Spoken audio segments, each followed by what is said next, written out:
So నిన్న అర్ధరాత్రి కొండా సురేఖ ఇంటి దగ్గర ఒక హై డ్రామా నడిచినట్టుగా తెలుస్తోంది.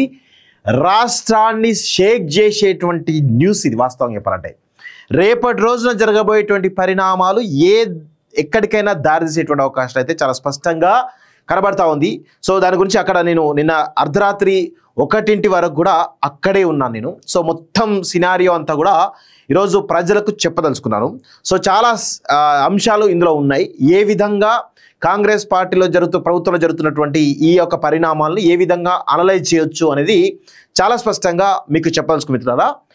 నిన్న ఎర్లీ మార్నింగ్ 2 గంటలకి సుమంత్ ఎక్కడైతే ఉంటాడో, ఎవరైతే మొన్న టర్మినేట్ చేసినటువంటి సుమంత్ ఎవరైతే ఉన్నారో, కొండా సురేఖ పేజ్ సంబంధించినటువంటి ఓఎస్డీ ఎవరైతే ఉన్నారో, తన ఇంటి దగ్గరికి మఫ్టీలో కొంతమంది పోలీసులు వెళ్ళడం జరిగింది. అక్కడ గస్తీ కాసేసి ఆయన అప్పుడే అరెస్ట్ చేద్దాం అనుకున్నారు. కానీ అక్కడ ఉన్నటువంటి సెక్యూరిటీ కావచ్చు, వివిధ సిబ్బంది పోలీసులు వచ్చారు మీ గురించి అని చెప్పేసి చెప్పడంతో అలర్ట్ అయినటువంటి సుమంత్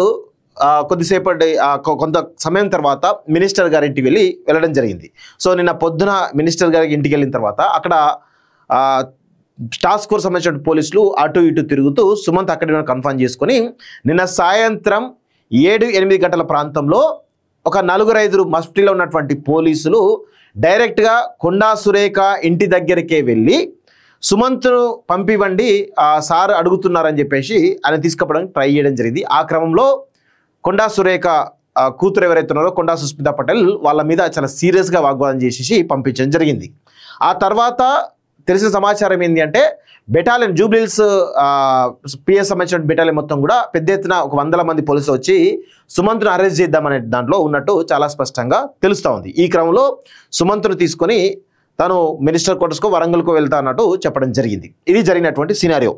అయితే ఇక్కడ ప్రధానంగా చెప్పుకోవాల్సిన విషయం ఏంది, అసలు సుమంత్ను ఎందుకు అరెస్ట్ చేస్తున్నారు, సుమంత్ను తీసివేయడం గల కారణాలు ఏంటి, సుమంత్ లాగా ఓఎస్డీలు చాలా అన్ని డిపార్ట్మెంట్లు ఉన్నారు కదా, సో ఈయననే ఎందుకు టార్గెట్ చేస్తూ ఉన్నారు అనేది ఒక్కసారి మనం పరిశీలించినట్లయితే ఎవరు అవునన్నా కాదన్నా కొండా సురేఖ మినిస్టర్గా ఉన్నప్పటికీ కూడా తనకి కొంత కమ్యూనికేషన్ స్కిల్స్లో కావచ్చు, లేకపోతే ఇంగ్లీష్ స్కిల్స్ కావచ్చు, లేకపోతే పాలసీ విషయంలో కావచ్చు, కొంత ఇంటెలెక్చువల్ గైడెన్స్ అవసరం. ఈవెన్ ముఖ్యమంత్రికే ఇంటెలెక్చువల్ గైడెన్స్ ఉంటుంది. ఎందుకంటే ఏ పాలసీలు ఎట్లా రూపొందించాలి ఏంటిది అనేది తెలుస్తుంది. ఈవెన్ అంత పెద్ద ఎత్తున దేశంలో అత్యున్నత సర్వీస్ అనేటువంటి ఐఏఎస్ ఐపీఎస్లకే కొంత గైడెన్స్ బయట నుంచి దొరుకుతూ ఉంటుంది. అలాంటి పరిస్థితుల్లో కొండా సురేఖ ఈ సుమంత్ అనేటువంటి వ్యక్తి ఈయన ఎవరు అంటే IIM graduate, IIM Indian Institute of Management సంబంధించినటువంటి గ్రాడ్యుయేట్ అనే. సో అక్కడ చదువుకున్నాడు, లక్షలాది జీతాలు వచ్చేటువంటి దాన్ని పక్కన పెట్టేసి వీళ్ళకు ఫ్యామిలీ ఫ్రెండ్ కావడంతో సరే మనకు ఒక మంచి పొజిషన్ ఇస్తామని చెప్పేసి రావడం జరిగింది. సో వచ్చిన తర్వాత ఆయనకు ఒక అవుట్సోర్సింగ్ ఉద్యోగం ద్వారా ఆయన ఓఎస్డీగా నియమించుకోవడం జరిగింది. ఈ క్రమంలో వాళ్ళ డిపార్ట్మెంట్స్ ఏమున్నాయి, దేవాదాయ శాఖ మినిస్టర్ కింద ఉన్నటువంటి ఎవరి కొండా సురేఖ కింద ఉన్నటువంటి శాఖలు ఏమున్నాయి, దేవాదాయ శాఖ, తర్వాత అటవీ శాఖ, తర్వాత pollution control board. Pollution control board అనేది పూర్తిగా చీఫ్ సెక్రటరీ చైర్మన్గా నడుస్తూ ఉంటుంది. దానిలో మినిస్టర్ గారి ఇన్వాల్వ్మెంట్ చాలా తక్కువ ఉంటుంది, నార్మల్గానే ఉండదు. అలాంటి పరిస్థితుల్లో ఈమె విషయంలో అసలే ఉండదని చాలా స్పష్టంగా తెలుస్తూ ఉంది. ఇంకా 2 డిపార్ట్మెంట్లు ఉన్నాయి. 2 డిపార్ట్మెంట్లో ఆల్రెడీ ట్రాన్స్ఫర్స్ హోల్డ్ చేయడం జరిగింది. దానిలో స్టే ఉంది, ఆ ట్రాన్స్ఫర్ చేయడానికి స్టే ఉంది, డిప్యుటేషన్ కానీ చాలా తక్కువ అయినట్టు తెలుస్తూ ఉంది. సో ఎంత అవినీతి చేసినా అది చాలా తక్కువ మాత్రమే. సో అవినీతి చేసింది అనుకుందాం, చేసినా కానీ చాలా తక్కువ మాత్రమే. ఇక్కడ ప్రధానంగా ఏం జరుగుతూ ఉంది అంటే మొన్న పొంగులేటి శ్రీనివాసరెడ్డి ఏదైతే దేవాదాయ శాఖ మేడారంపల్లికి సంబంధించినటువంటి దేవాదాయ శాఖలో దాదాపు 70 కోట్ల రూపాయల వర్క్లను మినిస్టర్ కొండా సురేఖకు సంబంధించినటువంటి మంత్రిత్వ శాఖ అయినప్పటికీ కూడా ఆమె కన్సర్న్ లేకుండా టెండర్ ఫ్లోట్ చేయడం అవన్నీ కూడా జరిగిపోయినాయి. అవన్నీ మనం చూస్తున్నంత కూడా తెలుస్తుంది. దాని తర్వాత ఇది ఎవరు బయటికి తీసిర్రు అనేది మనం ఒకసారి చూసినట్లయితే ఈ టెండర్ల విషయము కొండా సురేఖకు చేరవేసింది సుమంత్. ఇట్లా జరుగుతూ ఉంది. మన డిపార్ట్మెంట్లో ఈ మంత్రి పొంగులేటి జోక్యం చేసుకుంటా ఉన్నాడు. ఇది కొంచెం ఇబ్బందికర పరిస్థితి అయ్యేటువంటి అవకాశం ఉందనేది చాలా స్పష్టంగా చెప్పడం జరిగింది. సో ఇవన్నీ జరుగుతున్న క్రమంలో గతంలో కూడా చాలా ఇష్యూస్లో కూడా ఇవే జరిగినాయి. సో సుమంత్ ఏంటంటే కొంత అడ్వాన్స్గా ఉంటాడు, కొంత కమ్యూనికేషన్ స్కిల్స్ ఉంటాయి, పాలసీలను అనలైజ్ చేయగలుగుతాడు. ఒకవేళ ఏదైనా పథకం తీసుకురావాలన్నా లేకపోతే ఇంకేదైనా పేషీలో ఉన్నటువంటి పనుల విషయంలో ప్రోస్ ఏంది కాన్స్ ఏంది అనలైజ్ చెప్పగలిగేటువంటి ఒక నాలెడ్జ్ ఉన్నటువంటి వ్యక్తి. అలా ఆ సందర్భంలో ఉత్తమ్ కుమార్ రెడ్డి గారి విషయంలో కూడా ఇది జరిగింది. కానీ ఆయన పెద్ద వాళ్ళిద్దరి మధ్యలో గ్యాప్ ఏం లేదు.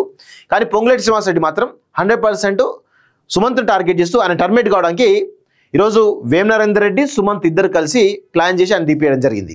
సో తీపియడమే కాకుండా ఇప్పుడు ప్రధానంగా ఆయన అరెస్ట్ చేద్దాం దాంట్లో ఉన్నారు. ఆల్రెడీ వరంగల్ సంబంధించిన పిఎస్లలో ఆయన మీద కేసులు నమోదైనాయి, సుమంత్ మీద కేసులు నమోదైన విషయం వాస్తవం. సో దానిలో భాగంగా ఆయన అరెస్ట్ చేయడానికి వచ్చిరని చెప్పి చెప్పడం జరుగుతుంది. ఎందుకు కేసు పెట్టిరు అనేది ఒక్కసారి మనం చాలా స్పష్టంగా దీనికి ఇదే మెయిన్ పాయింట్. ఇదే మెయిన్ పాయింట్. ఇక్కడ చాలా విషయాలు కూడా బయటకు వస్తూ ఉన్నాయి. సో ఈ పాయింట్స్ అంటే చాలా జాగ్రత్తగా వినండి. ఇప్పుడు దక్కన్ సిమెంట్ సంబంధించినటువంటి అటవీ భూముల విషయంలో ఇక్కడ మీకు కొన్ని ఆధారాలు కూడా చూపించే ప్రయత్నం చేస్తా, ఎందుకంటే చాలా డీటెయిల్స్ కూడా ఉన్నాయి ఇందులో. సో దక్కన్ సిమెంట్స్ అనేటువంటి హుజూర్ నగర్ సంబంధించినటువంటి దక్కన్ సిమెంట్స్ ఇక్కడ ఒకసారి ఈ లెటర్ చూస్తే మీకు చాలా క్లియర్గా అర్థమవుతుంది. Complaint against illegal forest land encroachment and lime stone mining by Deccan cements limited అంటే ఫారెస్ట్ డిపార్ట్మెంట్ కొండా సురేఖ కింద ఉంటుంది. సో ఈ సమాచారం అంతా కూడా నేను ఇప్పటిదాకా చెప్పిన సుమంత్కి చాలా విషయాలు తెలుసుకోగలుగుతాడు, ఆయన అనలైజ్ చేయగలుగుతాడు, ఏంటిదని చెప్పగలుగుతాడు. సో ఆయన దగ్గర సమాచారం, పూర్తి స్థాయి సమాచారం ఉంది. ఎవరిది డెక్కన్ సిమెంట్ సంబంధించినటువంటి సమాచారం ఉంది ఆయన దగ్గర, ఎవరి దగ్గర సుమంత్ దగ్గర ఉన్నది. సో ఇక్కడ కంప్లైంట్ రావడం జరిగింది. సో దీని మీద ఏది గతంలోనే బిగ్ టీవీ, స్వేచ్ఛ టీవీ గతంలో చాలా పెద్ద ఎత్తున కథలు రన్ చేయడం జరిగింది. మరి ఏం జరిగిందో కానీ రోహిన్ రెడ్డి సుమంత్కు ఫోన్ చేసి ఈ ఫారెస్ట్ ల్యాండ్స్ సంబంధించినటువంటి అంశం మీద ఆయన ఒకసారి వచ్చి కలువమని చెప్పేసి రోహిన్ రెడ్డి సుమంత్కు ఫోన్ చేసి చెప్పిండు. సో ఆ క్రమంలో సుమంత్ ఓఎస్డి హోదాలో రోహిన్ రెడ్డి ఎవరు, సీఎం మనిషే కదా. సో అని చెప్పేసి రోహిన్ రెడ్డి దగ్గరికి వెళ్ళి, సో ఇక్కడ ఇందులో జరుగుతున్నటువంటి వందల వేల కోట్ల రూపాయలు జరుగుతున్న అక్రమాలు ఏవైతున్నాయో అవన్నిటి కూడా ఆ సమాచారాన్ని రోహిన్ రెడ్డికి ఇవ్వడం జరిగింది. మేబీ సీఎం అడిగిండా లేకపోతే రోహిన్ రెడ్డి అడిగిండా అనేది అప్రస్తుతం, కానీ ఇక్కడ ప్రధానంగా జరిగిన విషయం అది. సో రోహిన్ రెడ్డికి సమాచారం ఇవ్వడం జరిగింది. ఆ క్రమంలోనే అక్కడే డెక్కన్ సిమెంట్ సంబంధించినటువంటి ఒక రిప్రజెంటేటివ్ ఆ ఇద్దరు డిస్కషన్లో ఇంకో మూడో వ్యక్తి కూడా ఉన్నాడు. సో అక్కడ చెప్పేసి సుమంత్ బయటికి రావడం జరిగింది. ఇది ఎప్పుడు జరిగింది? ఇది ఒక వన్ ఇయర్ క్రితం జరిగింది ఇదంతా. సో డెక్కన్ సిమెంట్స్ అక్రమాలు అవకతవకలు జరుగుతున్నాయి, వాళ్ళ సిమెంట్స్లో ఇది ఫారెస్ట్ ల్యాండ్ ఎంక్రోచ్మెంట్ అయి జరిగింది. సో ఆ విషయానికి సంబంధించిన పూర్తి డేటాను రోహిన్ రెడ్డికి ఇచ్చినట్టుగా సుమంత్ చాలా స్పష్టంగా చెప్తా ఉన్నాడు. సో ఇక్కడ ప్రధానంగా విషయం ఏంది, రోహిన్ రెడ్డి ఇప్పుడు ఆయన మీద కేసు ఏంది, కొండా సురేఖ ఇటు డీజీపీకో లేకపోతే ఇంటెలిజెన్స్ డీజీకో ఫోన్ చేస్తే చాలా స్పష్టంగా చెప్పింది ఏంటంటే ఉత్తమ్ కుమార్ రెడ్డి కంప్లైంట్ ఇచ్చిండంట. ఉత్తమ్ కుమార్ రెడ్డి ఏమని కంప్లైంట్ ఇచ్చిండు, డెక్కన్ సిమెంట్స్ని తుపాకీ పెట్టి బెదిరించిండు అని చెప్పేసి అన్నారు. డెక్కన్ సిమెంట్స్ని తుపాకీ పెట్టి బెదిరించరు అని చెప్పేసి ఆయన కంప్లైంట్ ఇవ్వడం జరిగింది. ఎవరు, ఉత్తమ్ కుమార్ రెడ్డి అని చెప్పేసి డీజీపీ డీజీ ఇంటెలిజెన్స్ చెప్తా ఉన్నారు. సో కొండా సురేఖ ఉత్తమ్ కుమార్ రెడ్డి కాల్ చేసి అడిగితే నాకు సంబంధం లేదమ్మా, అసలు నా పేరు ఎందుకు వాడుతున్నారు, ఎవరు వాడుతున్నారు, ఇది అంత రాంగ్ ప్రాపగండా జరుగుతుంది, నన్ను వాడుకుంటా అని చెప్పేసి ఉత్తమ్ కుమార్ రెడ్డి కూడా స్పష్టంగా మినిస్టర్కి చెప్పినట్టు తెలుస్తూ ఉంది. అయితే ఇక్కడ ప్రధానంగా సరే ఇప్పుడు డెక్కన్ సిమెంట్స్ తుపాకీ పెట్టి ఒకవేళ సుమంత్ బెదిరించిండి అనుకుందాం, ఆయన ఏమంటున్నారు వాళ్ళు స్పష్టంగా వాళ్ళ కూతురు సుస్మితా పటేల్ చాలా స్పష్టంగా చెప్తోంది ఎక్కడ జరిగింది ఈ యొక్క మీటింగ్. డెక్కన్ సిమెంట్, రోహిన్ రెడ్డి, సుమంత్ వీళ్ళ ముగ్గురి మధ్యలో జరిగినటువంటి డిస్కషన్ అవుతుంది. ఎక్కడ జరిగింది అంటే రోహిన్ రెడ్డి ఇంట్లో జరిగింది. రోహిన్ రెడ్డి ఇంట్లో జరిగింది అనేది చాలా స్పష్టంగా నిన్న కొండా సుస్మితా పటేల్ చెప్పడం జరుగుతూ ఉంది. సో నేను కూడా సుమంత్తో మాట్లాడినా తన కూడా అదే వర్షన్ చెప్తా ఉన్నాడు, కొండా సురేఖ గారు అదే వర్షన్ చెప్తా ఉన్నారు.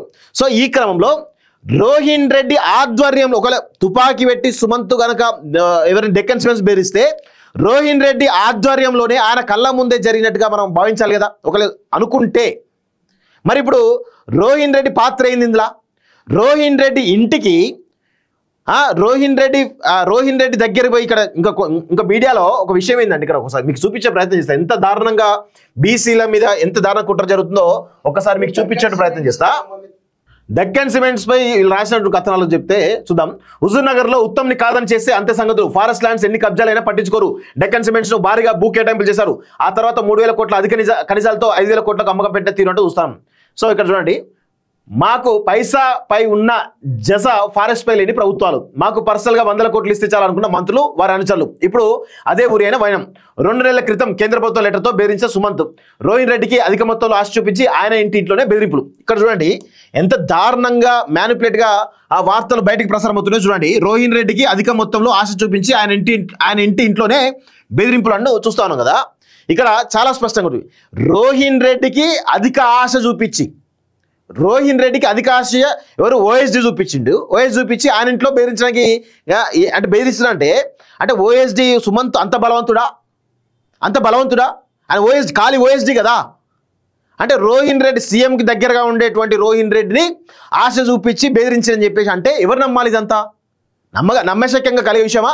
అంటే ఏ విధంగా సుమంత్ని ఏ విధంగా టార్గెట్ చేయాలని చూస్తున్నారో ఒక్కసారి మీరు చాలా జాగ్రత్తగా గమనించాలి. ఇది 100% మినిస్టర్ కొండా మురళి టార్గెట్గా జరుగుతున్నట్టు వ్యవహారం. ఇది డైరెక్ట్గా ఓపెన్గా చెప్తున్నాం.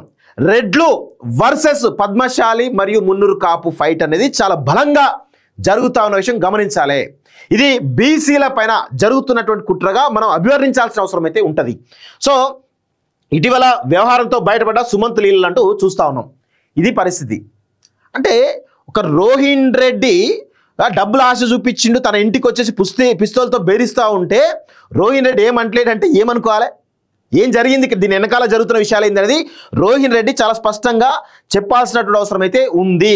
100% రోహిన్ రెడ్డి చెప్పాలి. రోహిన్ రెడ్డి చెప్తేనే ఈ విషయాలన్నీ కూడా బయటకు వస్తాయి. లేదంటే ఈ విషయాలు అన్నీ కూడా బయటికి రావడానికి స్కోప్ చాలా తక్కువ ఉంటుంది. మనం కూడా రోహిన్ రెడ్డితో మాట్లాడే ప్రయత్నం అయితే చేద్దాం. ఆయన నెంబర్ కూడా తెప్పించే ప్రయత్నం చేస్తున్నాను. సో ఆయన నెంబర్ వస్తే ఇంకా చాలా విషయాలు కూడా మనం ఆయనతో మాట్లాడడానికి స్కోప్ ఉంటుంది. అప్పటిదాకా మనం మాట్లాడలేము. సో ఆ నెంబర్ ఇంకా రాలేదు. ఓకే, రోహిన్ రెడ్డి నెంబర్ వచ్చింది. ఒకసారి మాట్లాడదు, రోహిన్ రెడ్డితో కూడా మాట్లాడే ప్రయత్నం చేద్దాం. సో రోహిన్ రెడ్డి ఏమంటారు అనేది కూడా తెలిస్తే మనకు చాలా విషయాలు కూడా తెలుస్తాయి. లేదనుకో మాత్రం చాలా వరకు క్లారిటీ మిస్ అవుతూ ఉంటుంది. వాళ్ళని అడిగి చెప్దాము, చూద్దాం. మరి ఆయన ఫోన్ లిఫ్ట్ చేస్తాడా చేయడా అనేది చూద్దాం. ఒకసారి లైవ్లో తీసుకుందాం.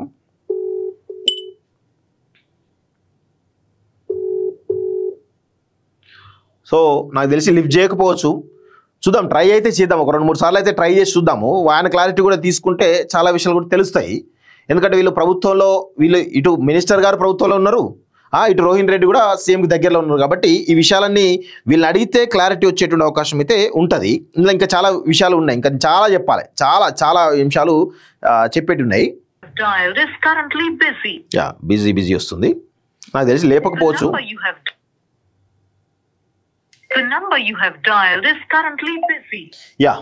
సరే చూద్దాం. నాకు తెలిసి బిజీ వస్తున్నది, చేయడు, ఫోన్ అయితే చేయడు. సో ఇది ఈ విధంగా బీసీల పైన జరుగుతున్నటువంటి కుట్రగా మనం అభివర్ణించవచ్చు. దీనిలో ప్రధానంగా ఎవరి పేర్లు వినబడతా ఉన్నాయి? రోహిన్ రెడ్డి పేరు వినబడతా ఉంది.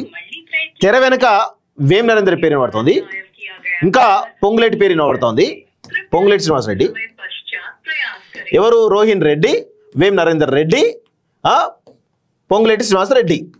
దీని వెనకాల కింద ఇక చెంచాగాళ్ళు ఉంటారు. ఎవరు? నాయన్ రాజేందర్ రెడ్డి చెంచా, ప్రకాష్ రెడ్డి అనే చెంచా, ఇక ఈ రెడ్ల చెంచాలంతా ఉంటారు. ఈ పెద్ద రెడ్లకు చిన్న రెడ్ల చెంచాలు ఉంటారు. 100% వాస్తవం ఇది. సో ఇట్లా వీళ్ళందరూ కలిసి కొండా మురళిని టార్గెట్ చేసే ప్రయత్నం చేస్తున్నారు. ఇప్పుడు ఇక్కడ ఏం చేస్తున్నారు? ఈ డెక్కన్ సిమెంట్స్ను సుమంత్ బెదిరించిండు ఆర్మ్స్ పిస్తోల్తో అని చెప్పేసి అంటారు కదా. అది పిస్తోలు ఎవరు ఇచ్చారు అనే దాని మీద ఇప్పుడు పెద్ద ఎత్తున చర్చ జరుగుతూ ఉంది. అది కొండా మురళి ఇచ్చారని చెప్పేసి పోలీసులతో కంప్లైంట్ తీసేసుకొని కొండా మురళిని కూడా అరెస్ట్ చేయడానికి ఈ రాష్ట్ర ప్రభుత్వం పడుతున్నటువంటి కుట్రగా మనమైతే చెప్పాల్సిన అవసరం అయితే ఉంటుంది. సో దీనిలో ఎందుకు వేం నరేందర్ రెడ్డి పేరు ఎందుకు బయటకు వస్తూ ఉంది? సరే ఇప్పటిదాకా పొంగులేటి శ్రీనివాసరెడ్డి పేరు వచ్చింది కదా, 100% పొంగులేటి శ్రీనివాసరెడ్డి పేరు వచ్చింది కదా. మరి వేం నరేందర్ పేరు ఎందుకు వస్తుందంటే, వేం నరేందర్ రెడ్డి చాలా స్పష్టంగా గుర్తుపెట్టుకోండి, వేం నరేందర్ రెడ్డి అనేటువంటి వ్యక్తి వరంగల్లో పోటీ చేద్దాం అనుకుంటున్నాడు.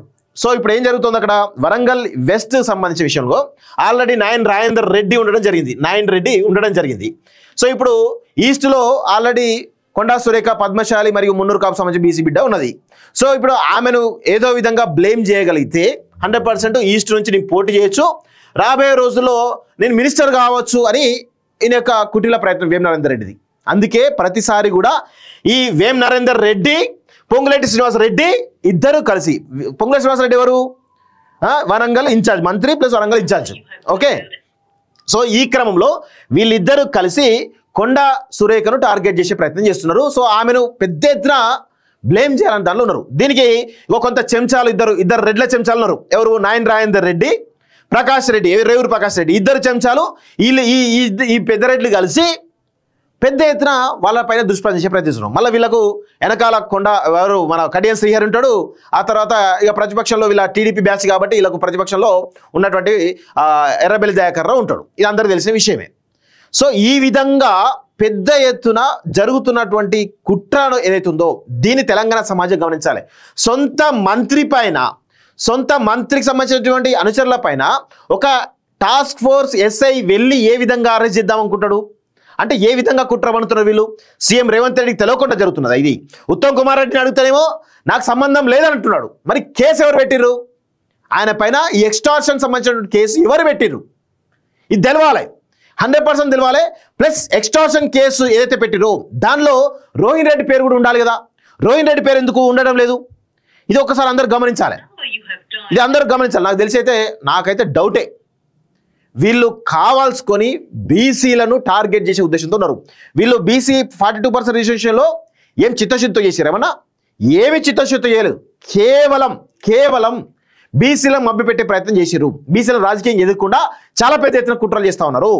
సో అదే ప్రయత్నంలో ఇప్పుడు బీసీలకు సంబంధించినటువంటి ఎవరైతే కొండా సురేఖ ఆమెను తీసేస్తే మళ్ళీ రెడ్లకి ఇచ్చే అనేది ఒక బలమైనటువంటి ప్రయత్నం కుట్ర జరుగుతూ ఉన్నది. సో దాన్ని ఖచ్చితంగా బీసీ సమాజం గ్రహించాలి. ఇప్పుడు బీసీలకు వీళ్ళు ఎంత పెద్ద ఎత్తున ఈ రెడ్లు ఎంత పెద్ద ఎత్తున ద్రోహం చేస్తున్నారో ఒకసారి మీరు చాలా జాగ్రత్తగా గమనించాలి. బీసీలు ఇప్పటికైనా తేరుకోకపోతే ఇంకా కుట్రలు పెరుగుతూ ఉంటాయి. కుట్రలు పెరిగి మనల్ని రాజకీయంగా, ఆర్థికంగా, సామాజికంగా దూరం నెట్టివేసేటువంటి ఒక ప్రయత్నం చాలా పెద్ద ఎత్తున జరుగుతుంది అనేది చాలా స్పష్టంగా నేను చెప్పగలను. సో ఇందులో నేను ఒక విషయం చాలా స్పష్టంగా చెప్పదలుచుకున్నాను. ఇక డెక్కన్ సిమెంట్స్ విషయంలో రోహిన్ రెడ్డి చెప్తేనే అన్ని విషయాలు బయటకు వచ్చేయడానికి అవకాశాలు అయితే ఉన్నాయి. రోహిన్ రెడ్డి నోరు తెరిస్తేనే ఈ విషయాలను కూడా బయటికి రావడానికి స్కోప్ ఉంటుంది. అప్పటిదాకా రాకపోవడానికి అవకాశాలు ఉంటాయని చాలా స్పష్టంగా తెలుస్తూ ఉంది. సో ఇందులో కొండా సురేఖ తనను నమ్మిన వాళ్ళని ఏ విధంగా కాపాడుకుంటుంది అనేది ఇక్కడ ప్రధానమైనటువంటి ప్రశ్న. ఇప్పుడు ఇంత పెద్ద ఎత్తున రచ్చ అయింది కదా. ఈ రచ్చ ఇంత జరిగినప్పటికీ కూడా ఆమె ఎక్కడ కూడా సుమంత్ను పక్కన పెట్టలేదు.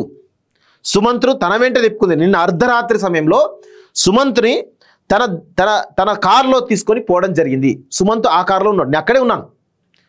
సో ఇంత పెద్ద రచ్చ అయింది. ఆ తర్వాత ఇప్పుడు నాకు తెలిసి ఇవాళ రేపో ఆమెను మరి వాళ్ళకి క్యాబినెట్కి వస్తుందా రాదా డౌట్. క్యాబినెట్ మీటింగ్ ఉంది.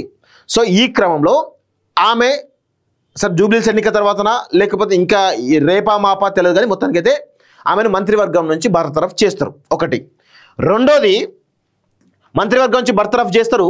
రెండోది పార్టీలో ఉండదా పార్టీ నుంచి కూడా సస్పెండ్ చేయడానికి అవకాశాలు ఉన్నాయి.